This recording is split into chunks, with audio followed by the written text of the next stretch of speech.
आज चाहिँ जगत भाइ र मेरो बिदा भएको कारणले जगत भाइ र म चाहिँ यस्तो घाममा हिँड्दै हिँड्दै ताकामाचु एकी हुँदै सनपोतो जाने भनेर भाइ र म रुमबाट निक्लिँदै फोटो खिच्दै अनि एकी पुगेपछि एकीमा एक दुईवटा भिडियो बनायौँ। भिडियो बनाएर अनि भाइ र म टक्कसँगले भिडियो बनाउँदै हिँड्दै गयौँ। हेर्नु ल कस्तो ट्याक्कसँगले जगत भाइले पछाडिदेखि मेरो भिडियो बनाइदिएको रहेछ।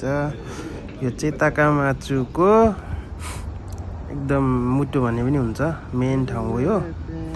त्यो नेपालभन्दा त धेरै सफा छ, सफा सुग्घर चट्टसँगले होइन, हेर्दाखेरि दामी छ। अनि हिँड्दै ठ्याक्क बोट आउने बेला भएको रहेछ। ठ्याक्क बोट आयो अनि बोट आएपछि भाइ र म बोट हेऱ्यौँ एकछिन। अनि हामी चाहिँ मेगेजीमा जाने भनेर हिँडेको। मेगेजीमा त 2 बजेको मात्रै बोट रहेछ।